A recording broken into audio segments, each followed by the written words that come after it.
Mi esposo rechazó mi petición más sencilla, así que adopté un cachorro. Se volvió loco y dijo que solo él podía ser mi perrito. Me casé con Emilio Herrera en un matrimonio de conveniencia entre nuestras familias adineradas. Nuestra relación siempre fue fría y distante. Después de la boda, nuestros padres ya no podían soportar vernos así. Nos ordenaron que trabajáramos en desarrollar sentimientos genuinos el uno por el otro. Emilio me dijo: si tienes algún deseo, siéntete libre de pedirlo. Puedo cumplirlos todos. Le respondí: entonces, trae un collar a casa. La voz de Emilio estaba tensa cuando dijo: estás hablando con la persona equivocada. No soy alguien que pueda jugar ese tipo de juegos contigo. Tú tampoco deberías hacerlo. No está bien. Me encogí de hombros. Está bien. Entonces buscaré a otra persona. Esa noche tomó mi mano con fuerza contra el collar, sus ojos enrojecidos mientras decía: nadie más que yo puede ser tu perrito. El matrimonio de conveniencia me consiguió un CEO reprimido sexualmente como esposo. No solo se abrochaba las camisas hasta el último botón, sino que tampoco me dejaba verlo en la ducha. Pasaron 2 años sin ningún progreso en nuestra relación. Si acaso, las cosas parecían enfriarse aún más entre nosotros. Nuestros padres ya no lo soportaban. Convocaron varias reuniones familiares y nos ordenaron que trabajáramos en desarrollar sentimientos reales el uno por el otro. Querían que nos apresuráramos y nos convirtiéramos en la pareja modelo amorosa dentro de nuestros círculos sociales. Ya había escuchado ese discurso tantas veces que ya era inmune, pero Emilio parecía tomárselo en serio esta vez. No llevaba mucho tiempo en la oficina cuando me envió un mensaje: ¿hay algo que quieras hoy? Yo estaba ocupada en ese momento y le respondí casualmente: no. A Emilio no le gustó esa respuesta. ¿Un bolso? ¿Joyas? ¿Estás segura de que no hay nada? Me tomó un momento responder de nuevo: de verdad, no hay nada. Emilio podía ser un poco anticuado, pero siempre fue generoso con esas cosas. Ropa, bolsos, joyas, regalos llegaban a casa cada pocos días. Aún así, Emilio no soltaba el tema. Si hay algo que desees, puedes decírmelo. Puedo cumplir todos tus deseos. Parecía que su familia debía haberlo presionado bastante. Una vez más, acaricié la cabeza del cachorro y le respondí: entonces, trae un collar a casa cuando regreses. Emilio acababa de salir para el trabajo esa mañana cuando mi mejor amiga llegó cargando un cachorro. Dijo que pensaba que yo podría estar aburrida y que tenían cachorros en casa, así que quería darme uno. Pasé toda la mañana creando lazos con el perrito y aprendiendo sobre sus cuidados. La mayoría de los otros suministros, como comida y juguetes, ya estaban listos, pero se me había olvidado comprar un collar. Y como Emilio estaba tan insistente con que le pidiera algo, pensé que le agradaría. El chat de Emilio mostraba que estaba escribiendo durante mucho tiempo. Después de un rato, en vez de mandar un mensaje, me envió una solicitud de videollamada. El cachorro se había puesto inquieto en mis brazos y saltó para correr. Contesté la videollamada de Emilio y vi su cara en la pantalla. Parecía que estaba haciendo un gran esfuerzo por controlarse cuando por fin habló. «No juegues así conmigo». Estaba completamente concentrada en el cachorro y fruncí el ceño al escucharlo decir eso. «No estoy jugando. Los cachorros necesitan entrenamiento». El ceño de Emilio se frunció aún más. La mano visible en la cámara estaba cerrada en un puño, como si estuviera luchando por contener algo. Después de un largo momento, soltó un suspiro lento y pausado, y luego continuó con voz controlada. «Estás hablando con la persona equivocada. No soy alguien que pueda jugar ese tipo de juegos contigo. Qué raro. Ni siquiera usaría un simple collar.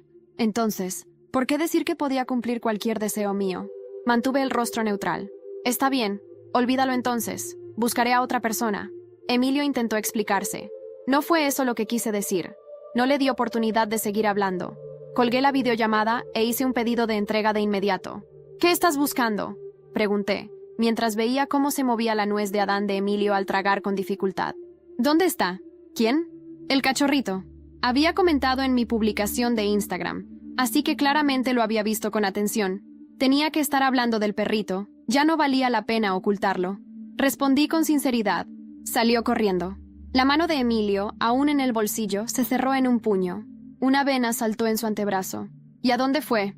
Lo miré con desconcierto, sin entender por qué actuaba de esa manera. Como no respondí enseguida, Emilio respiró hondo y dijo con voz tensa: «¿Simplemente te dejó sola así? ¿Qué clase de hombre hace eso?». Fruncí el ceño aún más. «¿De qué estás hablando?». ¿Estaba tratando al cachorro como si fuera un tipo? Eso encajaba perfectamente con la imagen que tenía de Emilio. Tradicional, un poco rígido, todo en orden. Seguía respirando hondo, tratando de mantener la compostura. No quería seguir con esa conversación sin sentido. Me di la vuelta para secarme el cabello. Emilio se quedó detrás de mí, un poco más calmado ahora. ¿Por qué te estás bañando a esta hora? Suspiré. El cachorro me ensució. Debe haberse emocionado mucho. Hoy, mientras jugaba con él, me orinó.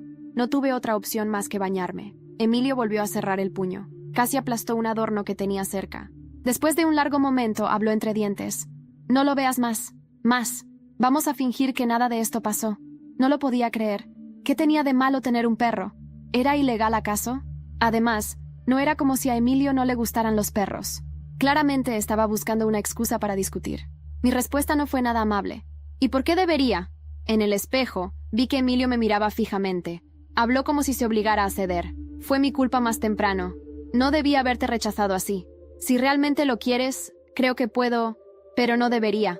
Hizo una pausa. Luego añadió. Es un problema mío.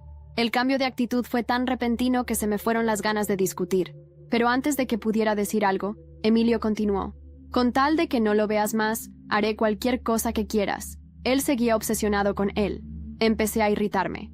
Golpeé el cepillo contra la mesa y me levanté. Emilio Herrera, he aguantado que no me trates como esposa todo este tiempo, pero ahora estás cruzando la línea queriendo controlar hasta estas cosas pequeñas. Si esto va a seguir así, mejor nos divorciamos de una vez. Ni siquiera llegué a decir esa última parte en voz alta, pero Emilio ya me había empujado contra la pared y me besaba con fuerza. No sé cuánto tiempo pasó antes de que se apartara. Su respiración estaba agitada y los ojos algo enrojecidos. Divorcio, ni lo pienses. Nadie más que yo puede ser tu perrito. Me quedé inmóvil, sin saber qué decir. Hasta anoche, apenas me dejaba verlo sin camisa. ¿Cómo pasamos de eso a querer ser mi perrito en un solo día? Emilio cerró los ojos, respiró hondo.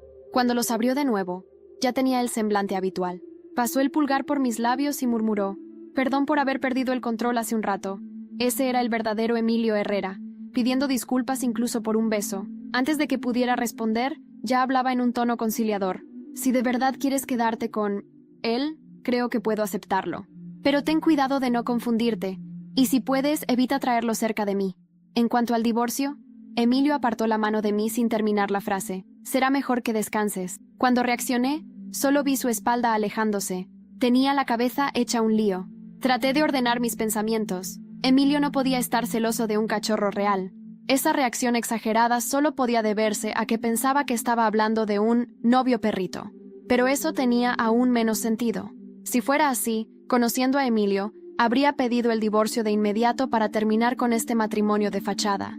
Pero no lo hizo. Al contrario, dijo cosas como: «Puedo aceptarlo». Eso sonaba más a celos de pareja. Pensándolo bien, durante nuestros 2 años de matrimonio, Emilio siempre me trató con respeto y cuidado. Nunca se olvidó de mi cumpleaños, ni de nuestro aniversario de bodas. ¿Será que siente algo por mí? Me mordí la uña, reflexionando por unos 10 minutos, pero no logré llegar a ninguna conclusión. Decidí irme a dormir en lugar de seguir desgastándome mentalmente. Poco antes de quedarme dormida, tomé el celular para ver al cachorrito por la cámara de seguridad, pero terminé abriendo la cámara del pasillo. Mostraba que, después de salir de mi habitación, Emilio había aminorado el paso. Luego se apoyó contra la pared y se cubrió los ojos con la mano. Subí el volumen y pegué el oído al celular. Pude escuchar el sonido ahogado de sus sollozos. Mi corazón se encogió. Pensándolo bien, desde el momento en que Emilio malinterpretó lo del cachorro, cada palabra mía fue como una puñalada. Y en el clímax de la rabia, hasta mencioné el divorcio. Él no sabía que el perrito era de verdad un perro. Así que para él, yo estaba peleando por otro hombre. Y encima hablando de divorcio, ¿verdad? No es raro que haya llorado. La raíz del problema fui yo. Así que, tal vez debería ir a consolarlo un poco. ¿No? Solo por eso. Solo para consolarlo. Después de respirar hondo, me puse las pantuflas y fui directo al cuarto de Emilio. La puerta no estaba cerrada. Solo estaba encendida la luz de la lámpara de noche. Entré en silencio, quitándome los zapatos, y me acerqué despacio por detrás. Quería ver si todavía lloraba, pero apenas me había acercado cuando Emilio se giró de repente. A la luz tenue, se notaba que sus ojos aún estaban un poco hinchados. Maldición. De verdad lo había herido esta vez. Nunca imaginé que una simple broma sobre una correa desencadenaría una tormenta en mi vida. Después de 2 años de un matrimonio frío y distante con Emilio Herrera, un CEO meticuloso y emocionalmente reservado, decidí adoptar un cachorro para llenar el vacío en nuestra relación. La reacción de Emilio fue inesperada y desproporcionada. Se mostró celoso, posesivo, y por primera vez dejó entrever emociones que nunca antes había mostrado. Esa noche, después de una discusión acalorada, lo vi llorar en el pasillo. Fue la primera vez que percibí una grieta en su fachada imperturbable. Movida por la compasión, fui a su habitación para consolarlo. Al entrar, me sorprendió su vulnerabilidad. Sus ojos estaban hinchados por el llanto, y su voz temblaba al hablar. «Lo siento, no debí reaccionar así», dijo, evitando mi mirada. «Emilio, solo quería un poco de atención, de afecto». Él asintió, y por un momento creí que habíamos cruzado una barrera emocional, pero al día siguiente todo volvió a la normalidad. Emilio se encerró en su mundo de trabajo y formalidades, como si nada hubiera pasado. Decidí que era hora de tomar las riendas de mi vida. Comencé a investigar sobre nuestra familia y descubrí secretos que me dejaron helada. Encontré documentos que revelaban que nuestro matrimonio había sido arreglado para cubrir un escándalo financiero entre nuestras familias. Me sentí traicionada, utilizada como una pieza en un juego de poder. Con esta información, tracé un plan para recuperar mi autonomía y exponer la verdad. Sabía que no sería fácil, pero estaba decidida a enfrentar a quienes me habían manipulado. Una noche, mientras revisaba más documentos en la biblioteca de la mansión, encontré una carta dirigida a Emilio de una mujer llamada Lucía. En ella, Lucía le pedía que no se casara conmigo y que luchara por su amor. La carta estaba fechada una semana antes de nuestra boda. ¿Quién era Lucía? ¿Por qué Emilio no luchó por ella? ¿O lo hizo y fue obligado a casarse conmigo? Las preguntas se agolpaban en mi mente, y supe que debía encontrar a Lucía para conocer la verdad. Al día siguiente confronté a Emilio con la carta. «¿Quién es Lucía?», pregunté, mostrando la carta. Emilio palideció y, por un momento, vi miedo en sus ojos. Es alguien del pasado. No tiene importancia ahora. Tiene toda la importancia. Quiero saber la verdad». Emilio suspiró y se sentó en el sofá. «Lucía fue mi primer amor. Íbamos a casarnos, pero nuestras familias no lo permitieron. Me obligaron a casarme contigo para salvar la reputación de ambas familias. Sentí una mezcla de alivio y rabia. Entonces, todo ha sido una farsa. No, al principio sí, pero con el tiempo he llegado a apreciarte, incluso a amarte». Sus palabras me confundieron aún más. ¿Era posible que, a pesar de todo, hubiera surgido un sentimiento genuino entre nosotros? Decidí que necesitaba tiempo para procesar todo, y que mi búsqueda de la verdad apenas comenzaba. No dormí esa noche. La imagen de Emilio, sentado en el sofá con los ojos vidriosos, aún rondaba mi mente. La revelación de Lucía me golpeó más fuerte de lo que quería admitir. Lo que dolía no era saber que había otra antes que yo, sino que todo mi matrimonio fue construido sobre una mentira perfectamente orquestada. Me habían robado la posibilidad de elegir. A la mañana siguiente, hice algo que no había hecho en 2 años de matrimonio. Fui a desayunar sola, fuera de casa. Me senté en una cafetería del barrio de Salamanca, un lugar elegante pero discreto. Necesitaba pensar. Mientras removía el café con una cucharilla de plata, llamé a mi mejor amiga, Clara. «Clara, necesito que uses tus talentos. Tengo que encontrar a una mujer. Su nombre es Lucía. Fue la ex de Emilio. ¿Estás segura? ¿Qué esperas encontrar? Respuestas. Y quizá algo que cambie mi destino». Clara no preguntó más. Conocía ese tono en mi voz. Sabía que cuando hablaba así, ya no había vuelta atrás. Esa tarde, recibí un mensaje de Emilio. Solo decía: «Volveré tarde. No me esperes». Claro que no lo esperaría. Me había pasado 2 años haciendo justo eso. No más. 3 días después, Clara me mandó un archivo comprimido. Lucía Ortega. Vive en Valencia. Enfermera. Cambió de apellido después del escándalo. Esto es todo lo que encontré. Un escándalo. La palabra resonó en mi mente. ¿Qué escándalo? Reservé un tren a Valencia para la mañana siguiente. No le dije nada a Emilio. Ni siquiera dejé una nota. La encontré en un pequeño centro de salud, en las afueras de la ciudad. El uniforme blanco no podía ocultar la tensión que se apoderó de su rostro cuando pronuncié mi nombre. ¿Podemos hablar?, le dije, directamente. Nos sentamos en una terraza cercana, bajo una sombrilla que apenas cubría la intensidad del sol. «No pensaba volver a saber de los Herrera», dijo Lucía, con una mirada que mezclaba orgullo y resignación. «Solo quiero entender». Ella suspiró y comenzó a hablar. Cada palabra que salía de su boca era una pieza que faltaba en el rompecabezas. Lucía había quedado embarazada de Emilio 2 meses antes de nuestra boda. Cuando las familias se enteraron, lo obligaron a cortar todo contacto con ella. La acusaron de intentar manipularlo para casarse. La difamaron, la amenazaron, y perdieron al bebé en medio del caos. Nadie nunca se hizo responsable. Emilio nunca supo que lo perdí. Creyó que lo abandoné. Mi mundo se paralizó. ¿Y por qué no se lo dijiste? ¿Crees que alguien en su familia me habría dejado acercarme a él? Yo solo era una enfermera sin apellido importante. Volví a Madrid esa misma noche. El aire en el tren se sentía pesado, como si la verdad tuviera peso físico. Al llegar a casa, Emilio no estaba. Aproveché para revisar su oficina. Encontré una caja escondida en el armario, bajo trajes perfectamente alineados. Dentro, cartas de Lucía, todas abiertas, con fechas de hace años. Él sí supo, lo supo todo. Y aún así, no pude seguir leyendo. Cerré la caja y salí del cuarto con el corazón latiendo como un tambor de guerra. Minutos después, la puerta principal se abrió. Emilio entró, con su habitual compostura. ¿Dónde estuviste?, preguntó sin alzar la voz, pero con la tensión evidente en su mandíbula. En Valencia, con Lucía. Su rostro palideció de inmediato. Tú sabías lo del bebé, sabías que ella no te abandonó. No fue así, intentó decir. Leí las cartas, Emilio. Las guardaste como si fueran trofeos de culpa. Emilio cerró los ojos con fuerza. Me di cuenta de que esta vez no tenía excusa, solo tenía la verdad. Te juro que quise decírtelo, pero me convertí en lo que mi familia me obligó a hacer. Pensé que si ignoraba todo, si me concentraba en ti, podría compensarlo. No se compensa un hijo muerto con carteras de lujo, Emilio. Mi voz tembló, y él dio un paso hacia mí. Me alejé. No me toques. Me encerré en mi habitación, sabiendo que algo había muerto entre nosotros esa noche, y que algo más estaba despertando dentro de mí, una sed de justicia, de reivindicación. No iba a quedarme callada mientras seguían enterrando los pecados bajo alfombras persas. Al día siguiente, al revisar mi correo, encontré un sobre anónimo. Dentro, una foto. Emilio reunido con mis padres en una comida reciente. Todos sonriendo, como si compartieran un secreto del que yo no formaba parte. No había dudas. Me habían mentido todos.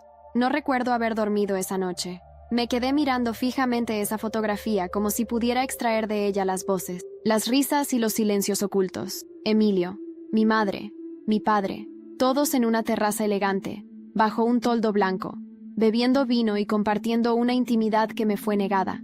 ¿Desde cuándo estaban en contacto? ¿Por qué nadie me lo había dicho? Durante años había creído que la frialdad de mis padres hacia mí era una especie de desaprobación pasiva, pero ahora empezaba a parecer más bien cálculo. Desde el principio fui una moneda de cambio, un recurso. ¿Para salvar qué? ¿El nombre? ¿Las empresas? ¿Los pecados de generaciones anteriores? Esa mañana enfrenté a Emilio. Su reacción fue lo que más me perturbó. No se sorprendió. ¿Lo sabías? ¿Sabías que se veían con mis padres? Le pregunté con la voz firme, aunque por dentro sentía que me desmoronaba. Sí, nos vimos hace unos meses. Querían asegurarse de que todo estuviera bajo control. ¿Bajo control? ¿Soy un proyecto para todos ustedes? Ellos estaban preocupados por ti. Dijeron que estabas distraída, inestable. Solté una risa incrédula. Inestable. Así me veían. Como una mujer emocional, impredecible, peligrosa. No como una víctima de sus juegos, sino como un problema a contener. ¿Y tú? ¿Qué dijiste de mí? Emilio se frotó la nuca, incómodo, pero no respondió. Su silencio fue suficiente. Él también me había vendido. Me fui sin decir más. Me metí en el coche y conduje sin rumbo durante horas. Terminé en un pueblo costero en Asturias, donde solíamos veranear cuando era niña. Mi abuela paterna vivía allí antes de morir. Siempre decía que la verdad de la familia estaba enterrada más hondo de lo que cualquiera podía imaginar. La casa seguía vacía, pero conservaba el mismo olor a madera húmeda y sal. Busqué en los cajones antiguos del despacho de mi abuelo y encontré algo inesperado, un sobre con el membrete de un banco suizo. Dentro, había un testamento que jamás se leyó en público. No reconocía algunos nombres, pero uno me llamó la atención de inmediato. El mío. Mi abuelo me había dejado el 50% de una empresa llamada Ortega Industrial, una competidora directa del Grupo Herrera. Pero ese testamento nunca fue ejecutado. ¿Por qué? ¿Cómo pudieron ocultarlo? Llamé a un abogado de confianza de mi infancia, Alfonso Delgado, y le envié una copia escaneada del testamento. Esto es gravísimo, me dijo al día siguiente. Si este documento es legal, tú eres accionista mayoritaria de Ortega Industrial. Tendrías el poder de vetar decisiones en ambas familias. No podía creerlo. Todo este tiempo me habían hecho creer que era la esposa trofeo, la chica rica sin propósito, cuando en realidad yo era la amenaza. Volví a Madrid con una nueva energía. Ahora tenía algo más que rabia. Tenía una carta bajo la manga. Esa misma noche, preparé una cena en casa. Invité a mis padres, a Emilio y a sus progenitores. Quería verlos a todos juntos. Quería mirar a los ojos de cada uno mientras se desmoronaban. Cuando llegaron, actué con una calma que los desconcertó. Les serví vino. Les pregunté por sus empresas. Reí. Y entonces, cuando ya estaban lo bastante cómodos, dejé caer el sobre con el testamento sobre la mesa. Creo que todos deberíamos leer esto. Mi madre palideció al instante. Mi padre dejó caer la copa.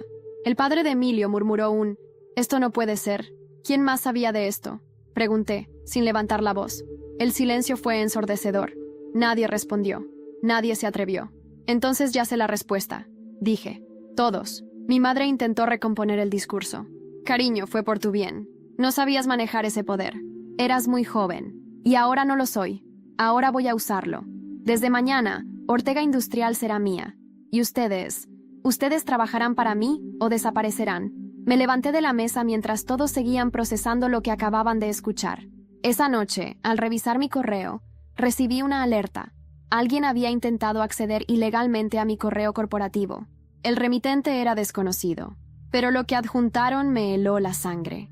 Era una copia de mi historial médico, uno que yo nunca había autorizado a nadie fuera del hospital. ¿Quién estaba intentando silenciarme? ¿Y por qué?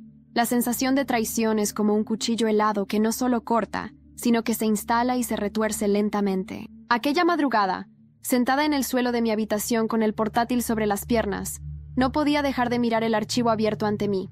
Alguien había accedido a mi historial médico. Sabía lo que eso significaba. No era una amenaza cualquiera. Era personal. Me levanté al amanecer con un propósito claro: rastrear la fuente de la intrusión. Clara no respondió de inmediato, así que llamé a Alfonso, mi abogado. Me puse firme. Necesito un experto en ciberseguridad. Ahora. Alfonso actuó con eficiencia. Me contactó con una empresa de seguridad informática con sede en Barcelona. En cuestión de horas, una analista llamada Mireia ya estaba revisando mis servidores y detectando la intrusión. La voz de Mireia al otro lado del teléfono era seca, profesional. Quien hizo esto no fue un hacker cualquiera. Fue alguien con acceso a los sistemas del Hospital Universitario San Carlos, con una clave administrativa. El aire me abandonó por un segundo. Ese era el hospital donde Emilio hacía donaciones generosas todos los años. Donaciones que le habían abierto puertas. ¿Y puedes rastrear quién usó esa clave? Sí, pero te aviso, este tipo de acceso, si no está autorizado, es un delito grave. ¿Estás preparada para ir hasta el final? Más que nunca. Esa misma tarde, Emilio regresó temprano. Llevaba días caminando como si arrastrara un peso invisible. Entró en mi estudio sin anunciarse. Lo miré desde mi escritorio. ¿Tú sabías que alguien accedió a mi historial médico? ¿Qué? Se tensó. No. ¿Qué tipo de acceso? Lo observé con atención. No parecía estar fingiendo. Aún así, había algo en su incomodidad. Algo que me empujaba a seguir cavando. ¿Qué estás escondiendo? ¿Emilio? Nada. Pero, ¿por qué alguien querría ese tipo de información? Me levanté y caminé hacia él. Me detuve tan cerca que podía ver los detalles de su barba perfectamente recortada. Solo hay un motivo para leer el historial de alguien: encontrar un punto débil. Él no dijo nada. Yo sí. Quizá esperaban que tuvieras alguna enfermedad psiquiátrica. Algo que pudieran usar para desacreditarte legalmente. Vi el leve estremecimiento en su rostro. Ahí estaba la confirmación. Lo sabía. Tal vez no lo había ordenado él, pero no era inocente. ¿Tus padres?, pregunté. Emilio bajó la mirada. Mi madre dijo que podrías estar desestabilizándote, que era mejor tener un plan por si perdías el control. ¿Perder el control? Reí con amargura. Llevo 2 años manteniéndome entera mientras ustedes juegan a las marionetas con mi vida. Y ahora que decido moverme, ¿soy una amenaza? Yo no estuve de acuerdo, pero no pude detenerla. Ella tiene contactos. No me importa quién los tenga. A partir de ahora, quien cruce esa línea va a pagar. No esperé respuesta. Caminé hasta la puerta y la cerré en su cara. Esa noche, recibí el informe de Mireia. La clave que accedió a mi archivo pertenecía a la directora médica del hospital, una tal doctora Ana Liscano. ¿Y adivina qué? Casada con el primo hermano de la madre de Emilio. Así que eso era. Una red de favores, vínculos de sangre y poder disfrazado de cuidado. Decidí actuar. Al día siguiente, fui al hospital y pedí una cita con la doctora Liscano. Me recibió con sonrisa protocolaria, como si no supiera nada, pero apenas mencioné la palabra acceso no autorizado, su rostro cambió. «No sé de qué estás hablando», dijo, pero sus manos temblaban. Saqué una copia del informe técnico. «Esto dice lo contrario». Se atragantó con su propio silencio. Esto puede quedarse entre nosotras, empezó a decir. No, la interrumpí. Esto va a llegar a la prensa médica, y a la junta directiva, y a los colegios de ética profesional, a menos que tú me digas exactamente quién pidió ese acceso. Liscano tragó saliva. Fue tu suegra, Isabel. Salí del hospital sin mirar atrás, pero por dentro, hervía. Mi suegra había ido demasiado lejos, y ahora era el momento de hacerla pagar. Pero no iba a hacerlo a escondidas. Esa misma noche, anuncié una conferencia de prensa para el lunes siguiente. El título era simple: Verdades heredadas, el precio de una dinastía. El día antes de la conferencia, recibí una invitación anónima, un sobre sin remitente, dentro, una dirección en Toledo, y una nota escrita a mano. Si quieres saber quién más te ha traicionado, ven sola. No se lo digas a nadie. No sé qué fue lo que más me sacudió, si la nota misteriosa o el hecho de que, en el fondo, no me sorprendiera recibirla. Cuando uno vive rodeado de mentiras, empieza a esperar que cada sombra esconda otra puñalada. Pero aún así, había algo en esa caligrafía firme y antigua que me provocaba escalofríos.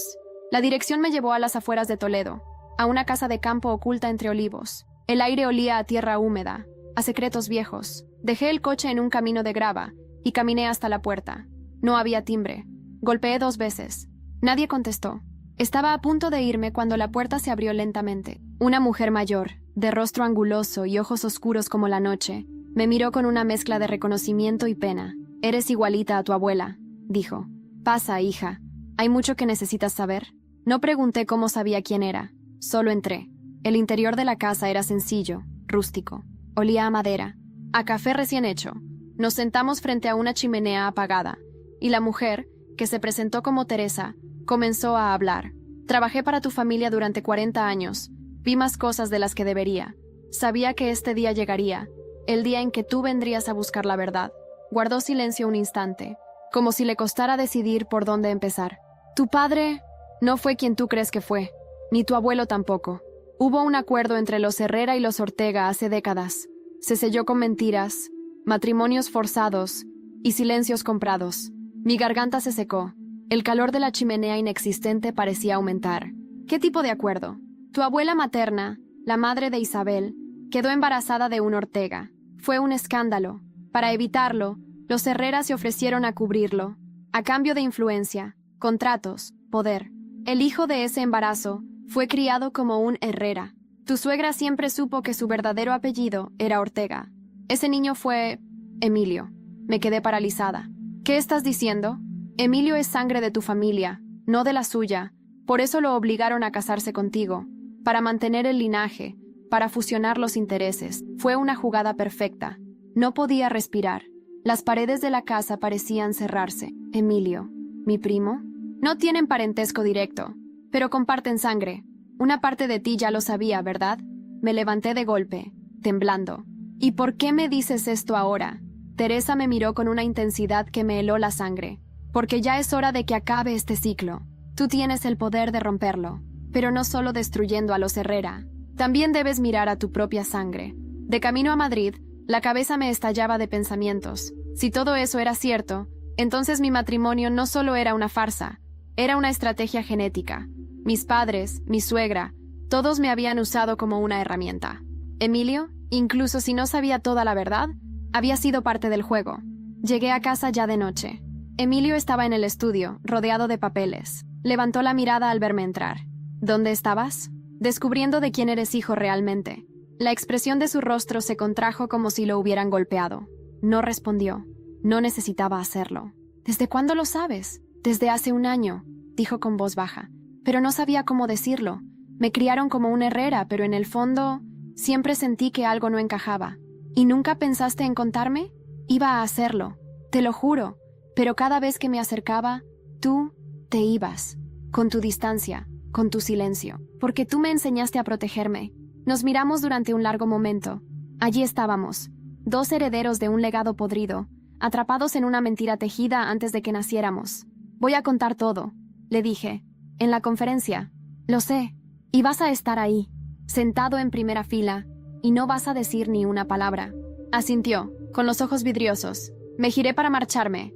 En ese momento, su voz me detuvo. Si me odias después de esto, lo entenderé. Pero No olvides que, en medio de toda esta mentira, yo sí llegué a quererte. De verdad. No respondí. No podía. Cerré la puerta detrás de mí y sentí que una parte de mí también se cerraba para siempre. La mañana de la conferencia, al salir de casa, vi un coche estacionado frente a la mansión. Dentro, una figura conocida, mi madre. Al verme, bajó la ventanilla y dijo: «No lo hagas. Hay cosas que no puedes desenterrar sin hundirte tú también». La miré fijamente y respondí: «Entonces que nos hundamos todos». La mañana de la conferencia, Madrid amaneció con una niebla densa que parecía presagiar tormenta. Me vestí en silencio, eligiendo con cuidado cada prenda como si fuera una armadura. No era solo una presentación, era una declaración de guerra, y yo iba a ser la que arrojara la primera piedra. El evento se organizó en el salón de actos de un prestigioso hotel del Paseo de la Castellana. A medida que llegaban los invitados, podía sentir la tensión acumulándose como electricidad estática en el aire. Empresarios, periodistas, representantes de asociaciones civiles, abogados, hasta miembros de la prensa extranjera. Todos estaban allí, y entre ellos, sentados juntos como si fueran una familia de porcelana a punto de estallar, estaban mis padres, mis suegros y Emilio. Subí al escenario cuando el reloj marcó las 11 en punto. Miré al público y respiré hondo. No necesitaba un discurso preparado. Todo lo que tenía que decir lo llevaba cosido al pecho desde hacía años. Buenos días. Mi nombre es Alejandra Ortega Herrera, pero durante muchos años fui simplemente la esposa de Emilio Herrera. Hubo un murmullo entre los asistentes. Continué. Hoy no vengo a hablar de negocios ni de filantropía. Vengo a contarles la verdad sobre lo que se esconde detrás de algunas de las familias más poderosas de este país. Y lo conté todo. Desde el matrimonio forzado hasta el escándalo silenciado del embarazo de Lucía. Desde la ocultación del testamento de mi abuelo hasta la manipulación de mis informes médicos. Cada palabra era una bala, cada pausa un juicio. Vi a Isabel, mi suegra, empalidecer cuando mencioné la intrusión ilegal en mi historial clínico. A mi madre, mordiéndose el labio con furia contenida. A mi padre, rígido como una estatua. Y a Emilio, que no me quitaba los ojos de encima, con un gesto de dolor tan profundo que casi me hizo dudar. Pero no. Esta vez no habría espacio para la compasión. Quiero que todos los aquí presentes entiendan que durante años fui una pieza movida por manos que pretendían controlarme. Hoy devuelvo el movimiento. Hoy tomo el tablero completo. Finalicé con un anuncio inesperado. Desde hoy, Ortega Industrial absorberá el 40% de las acciones del Grupo Herrera, a través de una cláusula que fue firmada hace décadas por el abuelo de Emilio y validada por el mío. La absorción será legal, transparente y definitiva. Esta es mi empresa ahora. El silencio fue absoluto. Luego, estallaron los murmullos. Algunos aplaudieron, otros simplemente se quedaron en shock. Pero lo más impactante fue que Emilio se levantó y comenzó a aplaudir, solo, en medio de un salón helado. Luego, poco a poco, algunos otros se unieron. Cuando bajé del escenario, me sentía liviana, como si me hubiera quitado siglos de encima. Pero la calma no duró mucho. Clara me esperaba afuera, pálida, agitada. Tenemos un problema. Un periodista acaba de filtrar documentos que muestran una transferencia millonaria de tu madre a cuentas en Panamá. Pero eso no es todo. ¿Qué más? Hay un video, de hace años, de Emilio, en un hospital, saliendo de una sala de neonatología. El bebé estaba vivo. Me quedé helada. ¿Qué estás diciendo? Lucía no perdió al bebé. El niño nació, pero desapareció del registro hospitalario. Nunca se supo más, hasta ahora. Me apoyé contra una columna, con las piernas temblando. Todo lo que creía haber comprendido se desmoronaba otra vez. ¿Dónde está ese niño? Nadie lo sabe, pero el video es real, y Emilio lo tenía. Mi mundo volvió a girar fuera de control. No sé cómo logré llegar a casa esa noche. El zumbido en mis oídos no cesaba. El video, el niño, Emilio. Todo se mezclaba en una maraña de pensamientos que no podía desenredar. Clara me había mandado el archivo por mensaje. Lo vi 3 veces en el coche, en silencio, con las manos temblando sobre el volante. Emilio salía del hospital con un bebé en brazos. Una enfermera le entregaba una carpeta. Él firmaba algo y desaparecía por una salida lateral. El letrero del hospital era inconfundible. Clínica Sant Joan de Déu, en Barcelona. La fecha en la esquina del video coincidía con el tiempo en que Lucía había dado a luz. ¿El niño había vivido? ¿Y Emilio lo ocultó? Entré en casa y lo encontré sentado en la biblioteca, con una copa de vino en la mano, como si el mundo no se estuviera viniendo abajo. Lo miré desde la puerta y no dije nada. Solo extendí el teléfono, con el video en pausa, Emilio no se sorprendió, solo cerró los ojos. Así que ya lo sabes. Mi voz salió rota. ¿Dónde está? Él apoyó la copa con cuidado sobre la mesa. No lo sé. ¿Qué significa que no lo sabes? Se ve claramente que tú lo sacaste del hospital. Sí, pero no fue decisión mía. Mi madre, Isabel, ella lo arregló todo. Me hizo firmar papeles sin decirme para qué eran. Yo era joven, estaba destrozado. Solo seguí órdenes. Cuando me di cuenta, ya se lo habían llevado. Me acerqué, furiosa, desgarrada. ¿Y nunca lo buscaste? ¿Nunca intentaste encontrarlo? Sí, durante años, pero fue imposible. Isabel se aseguró de borrar todo rastro. La rabia me nubló la vista. Y aún así te sentaste ahí, a ver cómo destruían a Lucía como si nada. Yo también fui destruido. ¡Alejandra!, gritó por primera vez. Ese niño era mi hijo, y me lo arrebataron igual que a ella. Lo miré. Sus ojos estaban inyectados de sangre, no por el vino, sino por una herida abierta que jamás cerró. Entonces ayúdame, le dije. Vamos a encontrarlo. No hubo más palabras, solo un asentimiento silencioso. Durante las siguientes semanas trabajamos juntos, por primera vez, de verdad. Revisamos papeles viejos, registros falsos, contratos médicos. Clara se unió a nosotros, también Alfonso. Buscamos en orfanatos, en archivos del Estado, en clínicas privadas. Seguimos pistas de nombres falsos, huellas digitales, incluso análisis de ADN clandestinos. Una noche, Clara entró en mi casa con un sobre sellado. Lo encontré. ¿Dónde? En Bilbao. Fue adoptado por una familia bajo el nombre de Diego Santamaría. Tiene 21 años. Estudia arquitectura. No sabe nada de su origen. Me senté, sin poder creerlo. Diego, el hijo de Emilio y Lucía. Vivo, real, un hombre ya. ¿Y Lucía? No sabe nada. Yo creo que deberías ser tú quien se lo diga. Llamé a Lucía esa misma noche. Nos encontramos en un parque, como dos cómplices al margen de la ley. Lucía, le dije, tu hijo está vivo. Ella cayó de rodillas, sin emitir un sonido. La abracé mientras temblaba en mis brazos, y por primera vez sentí que algo en mí también se quebraba. Pasamos las siguientes semanas preparando el encuentro. No podíamos simplemente irrumpir en su vida. Le pedimos a Alfonso que organizara una reunión como si fuera un proceso de herencia. Una excusa legal, neutra. Cuando lo vi por primera vez, me costó respirar. Tenía los ojos de Emilio y la sonrisa de Lucía. Educado, atento, pero algo inseguro. Cuando Lucía entró en la sala, el tiempo se detuvo. Diego la miró sin comprender, hasta que ella, llorando, dijo: «Soy tu madre». El silencio fue tan profundo que dolía. Diego no supo qué decir. Lucía cayó de rodillas otra vez. Emilio la sostuvo antes de que tocara el suelo. Diego dio un paso atrás, confundido, abrumado. Salió corriendo. Pasaron días sin que supiéramos de él, hasta que, una tarde, recibí un sobre. Dentro, una carta escrita a mano por Diego. Necesito tiempo, pero estoy dispuesto a escuchar. Solo no me exijan entender todo de golpe. Lo dejamos así. Diego necesitaba su ritmo. Lo respetaríamos, pero lo más importante estaba hecho. La verdad había salido a la luz. Esa misma noche, recibí una llamada anónima. «Si sigues escarbando en el pasado vas a acabar muerta». Era la voz de mujer, fría, decidida, y la reconocí al instante. Isabel. No fue el contenido de la amenaza lo que me perturbó, fue la voz. Isabel, clara como el cristal, tan controlada como siempre, tan segura de su inmunidad, como si todavía creyera que podía manipularlo todo desde las sombras, pero ya no.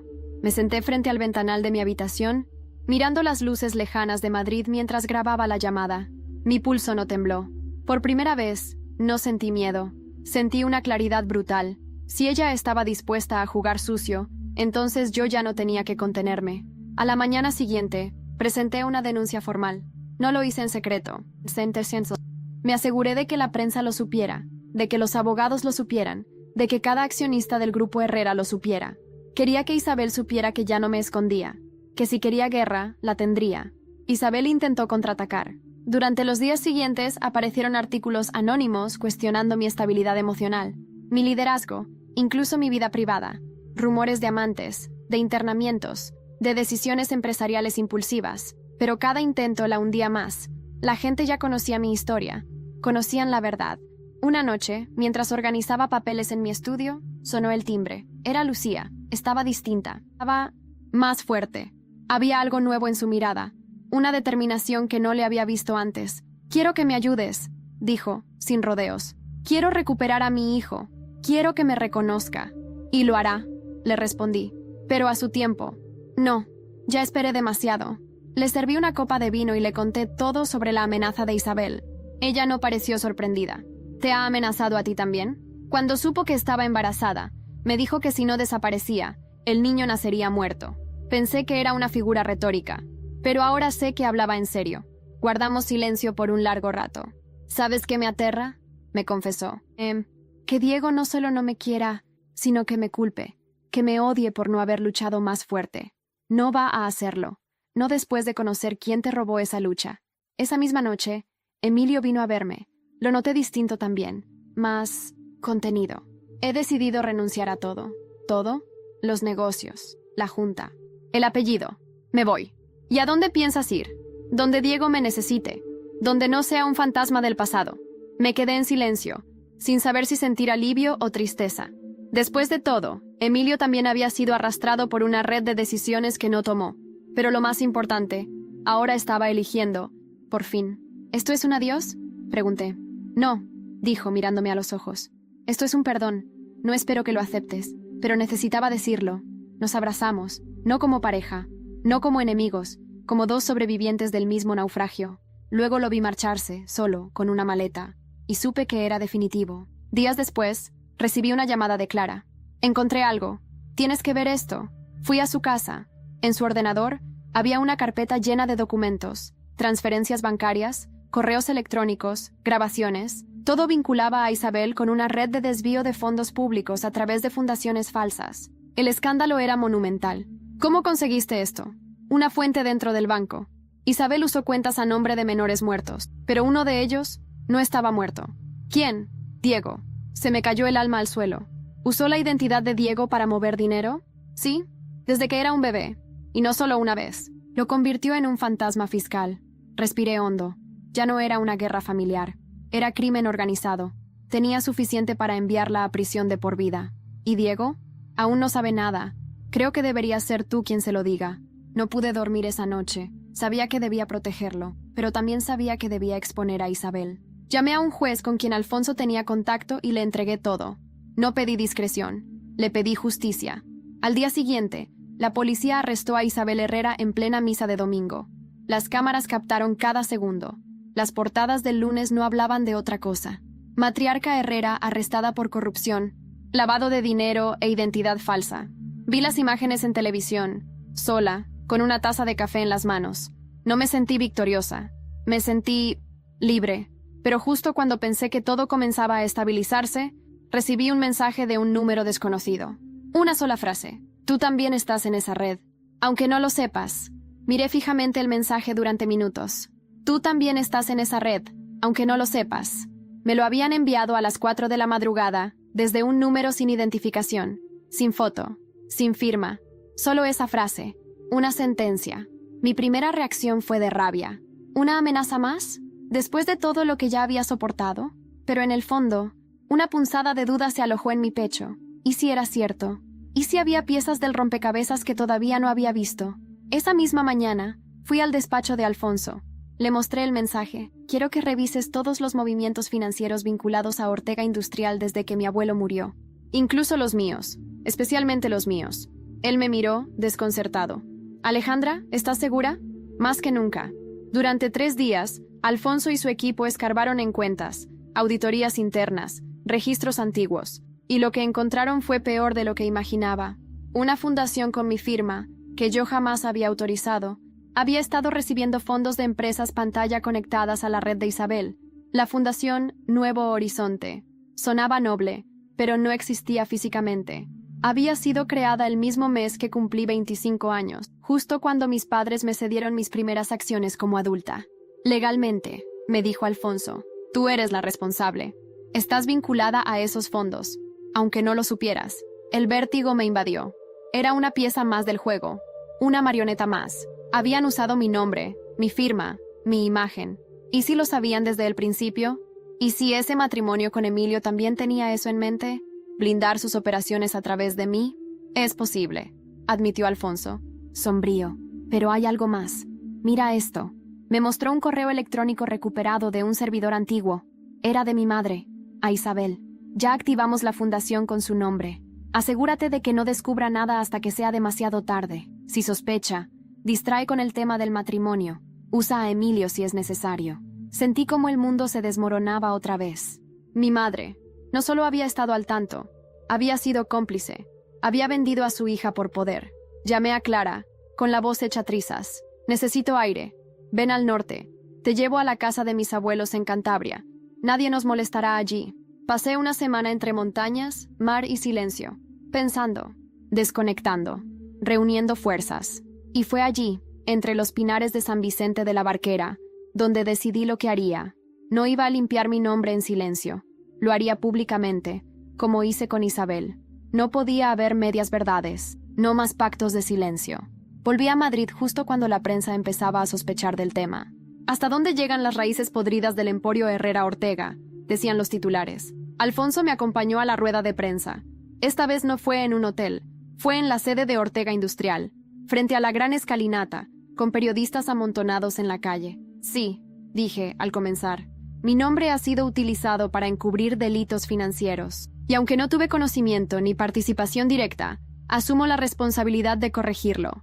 Mostré documentos, pruebas, registros. Expliqué cómo habían usado mi firma sin mi consentimiento, cómo habían manipulado mi entorno para proteger su red. Hoy renuncio temporalmente a la presidencia. Mientras dura la investigación, dejaré que el sistema haga lo que deba hacer. No temo ser juzgada. Temo más callar y perpetuar lo que me destruyó. Cuando terminé, no hubo aplausos. Hubo silencio. De respeto, de shock, de algo más. La prensa me miraba sin saber si era víctima o heroína. Yo tampoco lo sabía. Solo sabía que estaba cansada de huir. Esa noche, Diego me llamó. Su voz sonaba más firme. Lo vi en las noticias. No sé cómo haces para seguir de pie. Porque si caigo ahora, ganan ellos. Hubo una pausa. ¿Puedo verte? Nos encontramos en un parque. El mismo donde había abrazado a su madre por primera vez. Diego me abrazó también. Fue breve, contenido, pero sincero. Voy a estudiar todo esto. Quiero entenderlo. No solo lo que me pasó a mí, lo que te pasó a ti también. Gracias. Antes de irse, me miró con una seriedad nueva. No dejes que nadie más te diga quién eres. Ni siquiera nosotros. Me quedé allí, sola, viendo cómo su figura desaparecía entre los árboles. Al regresar a casa, Clara me esperaba en la puerta. ¿Hay algo más? ¿Qué? Recibí un correo de un periodista. Dice que tiene un testimonio directo de una persona cercana a tu padre. Y que si es cierto, cambia todo. ¿Qué dice ese testimonio? Clara me miró, en silencio, y luego respondió. Que tú no eres hija de quien crees que eres. Nunca supe cómo debía sentirse una persona al descubrir que toda su vida había sido una mentira. Pero en ese instante, cuando Clara me dijo que tal vez no era hija de quien creía, sentí que el suelo desaparecía. Como si el tiempo retrocediera y todo, absolutamente todo, se reescribiera en una lengua desconocida. ¿Quién lo dice? Pregunté con voz firme, aunque por dentro me rompía. Un ex chofer de tu padre. Dice que escuchó conversaciones, que vio cosas, y que tu madre tuvo una relación con alguien fuera del matrimonio, durante mucho tiempo. No respondí, solo asentí. No era momento para lágrimas, era momento de terminar lo que había empezado. Limpiar, cerrar, renacer. En los días siguientes, reuní todo lo necesario. Solicité un test de ADN, obligatorio, público. Lo anuncié yo misma en televisión. Si he de renunciar a todo lo que me dio este apellido, lo haré con la cabeza en alto. Y cuando llegaron los resultados, ya estaba preparada. Mi padre biológico no era Enrique Ortega.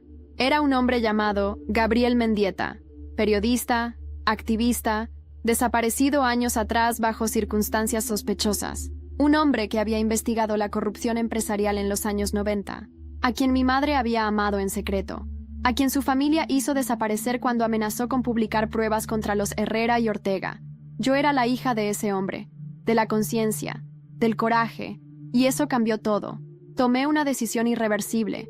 Renuncié oficialmente a los dos apellidos. Legales, sí, pero sucios. Me registré con un nombre nuevo. Mi segundo nombre, el que solo mi abuela usaba conmigo. Alejandra Mendieta. Desde entonces, todo cambió. Lucía fue reconocida legalmente como madre de Diego.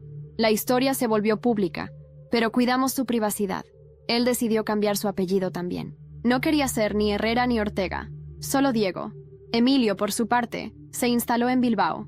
Empezó a trabajar en una fundación que ayudaba a jóvenes sin recursos a estudiar. Me escribió una vez, me agradeció por liberarlo, por ayudarle a romper con todo. No volví a responder. No hacía falta.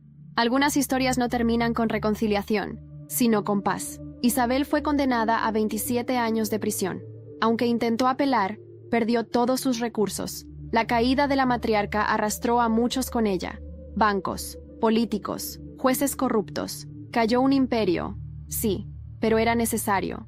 Mis padres, o lo que quedaba de ellos, abandonaron el país. Se refugiaron en Portugal, en una finca que antes usaban para vacaciones. No respondieron nunca a mis cartas. Tampoco intentaron explicar nada. Supongo que al final, el silencio fue su castigo. Y yo comencé de nuevo. Usé lo que quedaba de mi fortuna para fundar una organización con un propósito claro: destapar verdades. Ayudar a otros a no ser usados como lo fui yo. La llamé Raíces Claras. Clara, por supuesto, fue mi socia. Y sí, me lo reprochó por el nombre, pero aceptó entre risas. La última vez que vi a Diego fue en una exposición de arquitectura en Sevilla. Él presentaba un proyecto urbano para mejorar barrios marginales. Me abrazó con fuerza. Me llamó mi segunda madre. Y eso, para mí, fue suficiente. A veces camino por Madrid y la gente me reconoce. Me paran, me agradecen. Algunos me llaman la mujer que se atrevió. Otros simplemente me sonríen con respeto. Ya no necesito validación, solo camino. Mi historia no fue una novela de amor. Fue una epopeya de identidad, de sangre, de traición, de memoria. Fui hija de 2 linajes que intentaron enterrarme, y sin embargo, florecí. Mi nombre es Alejandra Mendieta, y esta fue mi historia.